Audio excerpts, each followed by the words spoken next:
بسم بسم اللہ الرحمن الرحیم. السلام علیکم. فورتھ ایئر ہمارا 5واں چیپٹر چل رہا تھا.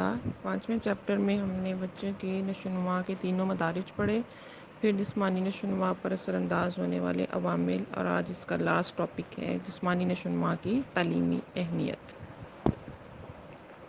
ہماری زندگی میں جسمانی صحت کو بہت اہم خیال کیا جاتا ہے. اگر بچے جسمانی طور پر صحت مند، تندرست اور توانا ہوں گے تو وہ کسی قسم کی تعلیم و تربیت سے توانا نہیں ہوں گے تو وہ کسی بھی قسم کی تعلیم و تربیت سے پورے طور پر فائدہ نہیں اٹھا سکتے. اساتذہ اور والدین کا فرض ہے کہ وہ عمر کے مختلف مدارج میں بچوں کی نشو و نما کا بہتر خیال رکھیں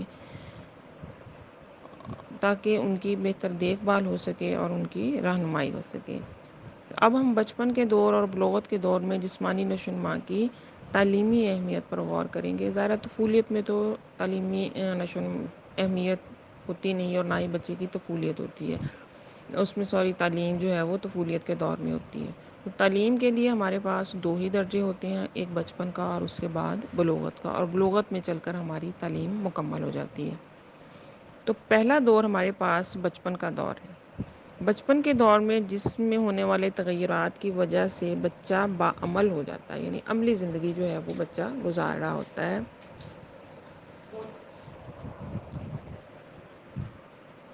خون کا دورانیہ بڑھنے کی وجہ سے اور اعضاء میں طاقت آ جانے کی وجہ سے کھیل کود میں بچہ دلچسپی لیتا ہے اور ایسے کام کرنے کی کوشش کرتا ہے جو دوڑنے بھاگنے والے ہوتے ہیں. بچہ اس دور میں ایک جگہ خاموش تماشائی ہو کر نہیں بیٹھ سکتا. اگر ہم اس کو ایسا کریں گے تو وہ اکتاہٹ اور بوریت محسوس کرنے لگتا ہے، اور بچے کو کنٹرول کرنا اس ایج میں خاصا مشکل ہو جاتا ہے. ظاہر ہے اس میں انرجی طفولیت کی نسبت زیادہ ہو چکی ہوتی ہے، تو اس کے اندر جو انرجی بن چکی ہے یا اس کے پٹھوں میں، اس کے عضلات میں، اس کی ہڈیوں میں جو مضبوطی اور توانائی آئی ہے، تو یہ توانائی اس کو بھاگنے دوڑنے پر، کھیلنے کودنے پر اور مختلف افعال کرنے پر جو ہے وہ اکساتی ہے. لہٰذا وہ تمام کام جو ہے وہ خود اپنے ہاتھ سے بھاگ دوڑ کر کرنے کی کوشش کرتا ہے.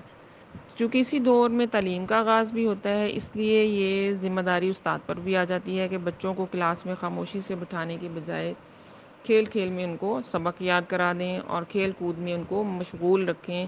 نظم و ضبط کے ساتھ ساتھ تھوڑی سی آزادی بھی ہونی چاہیے. نظم و ضبط ہمیں بتانا چاہیے، بچے کو اس کا تھوڑا تھوڑا عادی بھی بنانا چاہیے، لیکن ایک دم سے اگر ہم کہیں کہ اس کو ہم جامد ساکت کر کے بٹھا لیں گے تو ایسا ممکن نہیں ہے.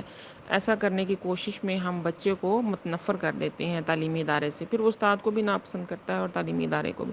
تو حکمت عملی ہمیں یہ اپنانی پڑے گی کہ بچے کی انرجی بھی جو ہے وہ کنٹرول میں رہے، وہ استعمال بھی ہوتی رہے، اور بچہ اپنی پڑھائی میں بھی مشغول رہے، اس کا کھیل اور یہ ساری چیزیں بھی رہیں، اور نظم و ضبط کا خود سے جو ہے اس کو قائل کرنے کی کوشش کی جائے. اور وہ نظم و ضبط جو سیلف ہوگا، جس کی بچہ اپنے اندر سے ذات سے ضرورت محسوس کرے گا، وہ سب سے بہترین ضبط ہوگا.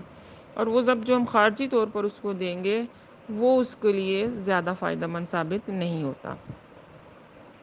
تو کہتے ہیں کہ بچوں کو کھلی جگہوں پر، تاریخی مقامات اور پارک وغیرہ کی سیر کے لیے لے جانا چاہیے تاکہ وہ آرام سے بھاگ دوڑ سکیں، اور اس طرح کھیل کھیل میں تعلیم کا فریضہ پورا ہو جاتا ہے.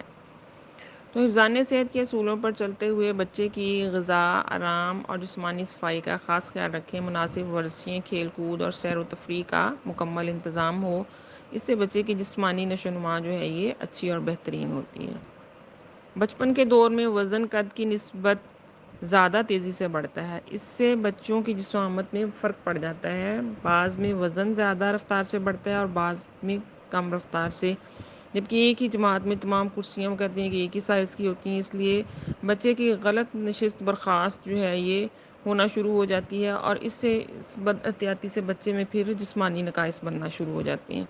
تو بہتر ہوگا کہ جماعت میں 2 سائز کی کرسیاں ہونی چاہیے تاکہ ہر بچہ اپنی جسمانی ساخت کے مطابق اپنی کرسی پر آرام سے بیٹھ سکے. اب چھوٹے سائز کی کرسی ہے تو جو زیادہ صحت مند اور توانا بچہ ہے، ظاہر ہے اس میں بیٹھنے میں انیزی محسوس کرے گا. تو ہمیں بچے کے لیے جو ہے وہ ان کی صحت کے مطابق فرنیچر کا انتخاب کرنا پڑے گا. اس دور میں بچے کی ہڈیاں سخت ہوتی ہیں، اعضاء میں بھی طاقت آ جاتی ہے اور وہ طاقت والے کام کرنے کی کوشش کرتا ہے. بچوں کو احتیاط کی تلقین ضروری ہے کیونکہ ذرا سی چوٹ لگنے سے ان کی ہڈی ٹوٹ بھی سکتی ہے. اس دور میں بچے کے دودھ کے دانت گرنا شروع ہو جاتے ہیں اور اس کی جگہ پھر نئے پرماننٹ ٹیتھ جو ہے وہ بچے کے آ جاتے ہیں.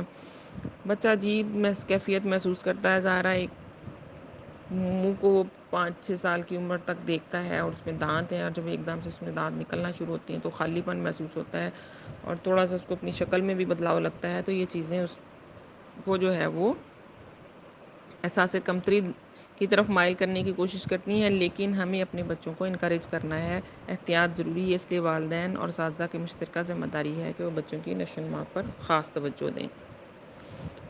اس کے بعد ہمارے پاس آتا ہے بلوغت کا دور۔ اس دور میں جسم کے اندر اور باہر دونوں تبدیلیاں ہو رہی ہوتی ہیں، یعنی اندرونی طور پر بھی ظاہر ہارمونز جو ہے وہ بن رہے ہیں، نئے ہارمونز بن رہے ہیں، پرانے ڈیزالو ہو رہے ہیں، ان میں تبدیلیاں ہو رہی ہیں، تو یہ جو اندر ہارمونل انٹرنل چینجز ہو رہی ہیں، اس کے اثرات ہمیں باہر بھی نظر آتے ہیں۔ ساخت جو ہے وہ جسم کی چینج ہونا شروع ہو جاتی ہے، لڑکوں میں بھی اور لڑکیوں میں بھی اعضاء جو ہے وہ اپنی تکمیل کی طرف جا رہے ہوتے ہیں، یعنی لڑکا بھی مکمل لڑکا جو ہے وہ بنے گا، اور لڑکی بھی جتنے اس کے اعضاء نے تکمیل حاصل کرنا ہوتی ہے وہ ساری ہوتی ہے۔ تو اس لیے ضروری ہے کہ ہلکی پھلکی ورزش جو ہے وہ کی جائے تاکہ جسم اپنی تکمیل میں کسی قسم کی رکاوٹ کا شکار نہ ہو۔ بلوغت کے دور میں صحیح رہنمائی جو ہے وہ ضرور ہونی چاہیے، جسم میں ہونے والے تغیرات کی وجہ سے بعض اوقات بچہ عجیب احساسات کا شکار ہو جاتا ہے، لہٰذا بچے کی سیٹسفیکشن کی جائے، اس کی بہتر کونسلنگ کی جائے، اس کی رہنمائی دی جائے، بتایا جائے کہ پریشان ہونے کی ضرورت نہیں ہے، اور نہ منفی سوچ اور منفی رویہ بچہ رکھے۔ ایسا ہر ایک کے ساتھ جو ہے وہ ہوتا ہے، ہر بچہ جو ہے وہ اسی فیز سے گزرتا ہے، تبھی وہ ایک مکمل انسان بنتا ہے، اور یہ فطرت کا قانون ہے کہ اس نے انسان کی تکمیل جو ہے وہ کرنی ہے، انسانی ساخت کی، اس کے ڈھانچے کی، تو وہ اس میں مختلف تبدیلیاں جو ہے وہ کرے گا۔ تو ان کے اس تقاضے کو مصوری، نقاشی، باغبانی، نرسنگ، ادب، فنون لطیفہ کی طرف متوجہ کیا، یعنی بچے کی توجہ جو ہے وہ اور چیزوں کی طرف ڈائیورٹ کی جائے تاکہ وہ زیادہ ان چیزوں کے بارے میں، اپنے جسمانی تغیرات کے بارے میں سوچے ہی نہ۔ پھر ہے بچے کے ساتھ شفقت بھرا اور مناسب رویہ اختیار کیا جائے۔ اس دور میں بچے جسمانی طور پر بڑے لگتے ہیں، اس لیے وہ اپنے آپ کو بڑا سمجھنے لگتے ہیں، حالانکہ وہ اتنے بڑے ہوئے نہیں تھے۔ ظاہر ہے ایک ہائٹ ہے وہ مکمل بچے کی ہو رہی ہوتی ہے، جسمانی ساخت مکمل ہو رہی ہوتی ہے، تو ہمیں لگتا ہے کہ یہ بڑا ہو گیا ہے، لیکن ابھی اس کی جو ہے وہ ایج تو اتنی زیادہ نہیں ہوئی ہوتی، تو وہ کہتے ہیں کہ بیجا روک ٹوک، تشدد اور ڈانٹ ٹپٹ یہ برداشت نہیں کرتے، تو والدین مار پیٹ سے گریز کریں، اساتذہ بھی بڑی جماعت میں طلبہ کی تذلیل نہ کریں، بچے کو یہ کہنا کہ اب تم بہت بڑے ہو گئے، اب تم اتنے سے لگتے ہو، اب تم فلان لگتے ہو، تو یہ اس قسم کے جملوں سے اور ایسی باتوں سے جو ہے وہ گریز کیا جائے۔ بچے کی ایج جو ہے وہ تو وہی ہے 13-14 سال 15 سال، تو یہ کوئی بہت زیادہ ایج نہیں ہوتی، لیکن جسم نے اپنی تکمیل بہرحال حاصل کرنا ہوتی ہے، اور یہ فطرت کا قانون ہے، تو ہمیں بچے کے ساتھ شفقت اور محبت کا رویہ جو ہے وہ اختیار کرنا چاہیے۔ تو صنف نازک اس معاملے میں زیادہ حساس ہوتی ہیں، اس لیے ان کو ڈانٹ ڈپٹ نہ کی جائے، ورنہ ان کی شخصیت جو ہے یہ دب کر رہ جاتی ہے۔ اور اگر ہم ابتدائی دور میں یہ بچے کی ایسی جو ہے وہ دور ہوتا ہے جس میں بچے کی شخصیت کی تکمیل ہو رہی ہے، ہم اس کو جتنا زیادہ کانفیڈینس دیں گے، بچہ اتنا ہی زیادہ اس کی جو ہے وہ پرسنالٹی بہتر ہوگی۔ تو ہمیں اگر ڈانٹ ڈپٹ کریں گے، دبانے کی کوشش کریں گے، تو بچہ احساس کمتری کا شکار ہونے لگتا ہے۔ پھر ہے طبی معائنہ۔ اس دور میں جسمانی تغیرات کی بنا پر چہرے پر دانے یا مہاسے وغیرہ نکلنا شروع ہو جاتے ہیں، ظاہر ہارمونل چینجز ہوتی ہیں، کچھ میں اس کا ریئیکشن ہوتا ہے، کچھ بچوں میں اور کچھ میں بالکل بھی نہیں ہوتا، تو اس وجہ سے اور پیچیدگیاں بھی ہو سکتی ہیں، لہٰذا ان سے بچنے کی کوشش کی جائے، بچوں کے طبی معائنے کرائے جائیں تاکہ بچے پریشانی کا شکار نہ ہو، اور بروقت ٹریٹمنٹ سے ان کا حل بھی ممکن ہے۔ پھر ہے نصاب سازی۔ اس دور میں تعلیم کی طرف خاص توجہ درکار ہوتی ہے تاکہ بچے آئندہ ملک و ملت کی ترقی میں اہم کردار ادا کر سکیں۔ تعلیمی نصاب ایسا ہونا چاہیے جسے بچے اپنے اوپر بوجھ تصور نہ کریں، انہیں اس بات کی آزادی ہو کہ وہ اپنی پسند کے شعبے اور مضامین کا انتخاب کر کے اپنی صلاحیتوں سے پورا فائدہ حاصل کر سکیں۔ تو یہ چیپٹر بچے آپ کا جو ہے وہ ختم ہو گیا ہے، 5 چیپٹر آپ کے مکمل ہو گئے ہیں، اور انشاءاللہ آگے ہم ذہنی نشو و نما اپنا چھٹا چیپٹر شروع کریں گے۔ ٹائم آپ کا واقعی کم ہے، آپ ان لیکچرز کو بھی جو ہے وہ تھوڑے ٹائم کے لیے جو ہے وہ بچے سن لیا کریں، آپ کا ٹائم کم ہے، سلیبس آپ کا جو ہے وہ لینتھی ہے، تو آپ اپنی 3rd ایئر کی تیاری کو جاری رکھیں، اور ان لیکچر سے جو ہے وہ 3rd ایئر کی تیاری آپ کی جو ہے وہ زیادہ متاثر نہیں ہونے والی، اب آپ کو محنت تھوڑی زیادہ کرنی پڑے گی، اور وہ آپ کریں، انشاءاللہ آپ کے لیے اللہ تعالیٰ اچھا اور بہتر کرے گا، اور اچھا ایگزام آپ کا ہو جائے، اور اللہ کرے آپ اچھے نمبروں سے کامیاب بھی ہو جائیں۔ اس لیکچر کو بھی جو ہے وہ آپ سنیں، اور اس کو جو ہے وہ یاد بھی کر لیں۔ اللہ حافظ۔